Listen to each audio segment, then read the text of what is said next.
Ustadz, saya mohon nasihatnya Ustadz. Baru-baru ini saya diberi peringatan atau diingatkan oleh Allah Subhanahu wa Ta'ala. Ini berkaitan dengan kekurangan diri saya yang harus saya perbaiki. Tapi ini melalui perkataan yang sangat menyakiti hati saya Ustadz dari orang lain gitu.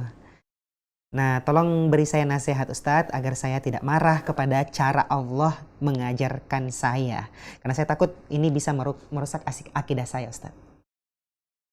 Ya, jadi hal ini dikembalikan kepada keluasan hati kita dalam menerima dan mendengar ucapan manusia kepada kita, penilaian orang lain kepada kita.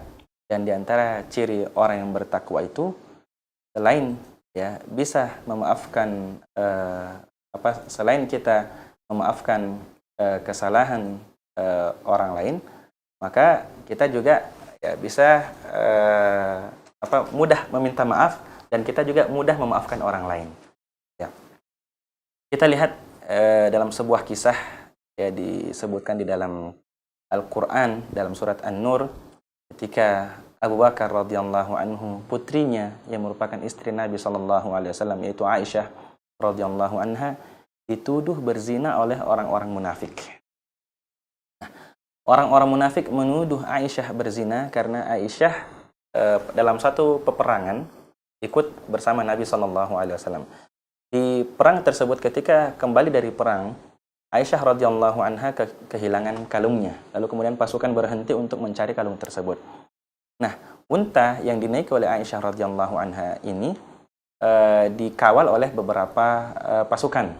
Nah, ketika Aisyah radhiyallahu anha mencari kalungnya tersebut, Aisyah sampai ketiduran di tengah padang pasir.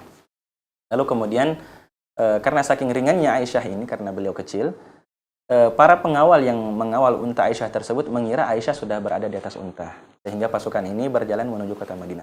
Ternyata Aisyah radhiyallahu anha ketinggalan di tengah padang pasir. Lalu kemudian sahabat yang ditugaskan oleh Nabi SAW untuk menyisir pasukan yang tertinggal, yaitu Safwan bin Mu'attal, melihat ibunda kita semua Aisyah radhiyallahu anha terbaring di tengah padang pasir. Safwan bin Mu'attal hanya mengeluarkan satu kata, Inna lillahi wa inna ilaihi raji'un.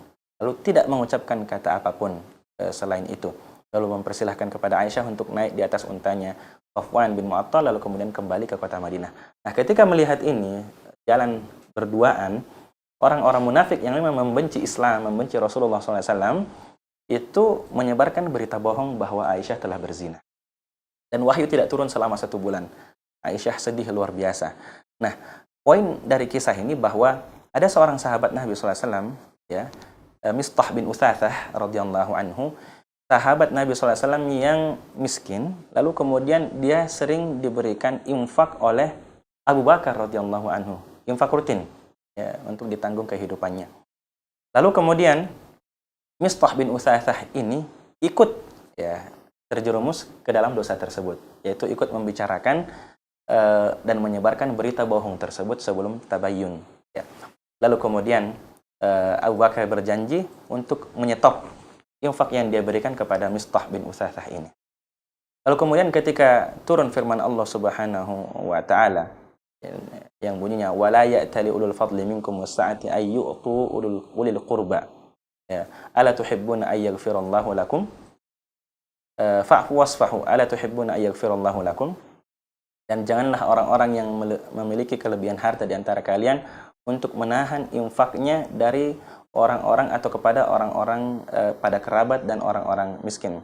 Fa'fu wasfahu, maka maafkanlah dan berlapang dadalah. Ala tuhibbuna ay yaghfirallahu lakum. Bukankah kalian senang Allah memaafkan kalian? Maka semenjak itu Abu Bakar pun bersumpah bahwa akan menyambung kembali nafkah yang dahulu dia sering berikan kepada Mistah bin Utsatsah. Nah, disinilah letak kelebihan Abu Bakar radhiyallahu anhu, memiliki hati yang lapang, dan ketika turun perintah Allah untuk memaafkan orang lain, padahal kalau kita lihat ini kan luar biasa, luar biasa. Ini orang yang selama ini kita bantu, lalu kemudian menuduh anak kita berzina, lalu kalau kita mungkin orang biasa, ya wajar sekali kita marah kepada dia dan sangat wajar untuk kita stop infak kita kepadanya. Ini orang tidak tahu terima kasih. Tapi ketika Allah mengatakan, bukankah kalian senang Allah mengampuni kalian? Nah, kalau kita senang Allah mengampuni kita, maka semestinya kita pun senang dan suka untuk memaafkan orang lain atas kesalahan-kesalahan yang mereka lakukan. Maka disinilah pentingnya kita untuk meluaskan hati kita. Meluaskan hati kita dan siap ya menerima ucapan-ucapan orang. Ya. Karena kita hanya mencari ridha Allah Subhanahu wa Ta'ala, bukan penilaian manusia. Selama Allah ridha kepada kita, selama kita sholat, menjaga aurat kita, lalu kemudian kita istiqamah di atas jalan Allah Subhanahu wa Ta'ala, maka kita tidak peduli penilaian orang selama penilaian orangnya tidak benar kepada kita. Ya. Selama kita sudah berada di atas jalan yang benar, maka jangan lagi hiraukan ucapan orang-orang tersebut yang suka menghina. Maka ini adalah di antara cara syaitan untuk melemahkan kita. Cara syaitan untuk melemahkan kita, untuk berhenti lalu kemudian kembali ke jalan dahulu yang penuh kegelapan itu. Maka tetap istiqomah, yakin bahwa ini adalah ujian dari Allah untuk menguji kita seberapa kuat kita menghadapi hal tersebut.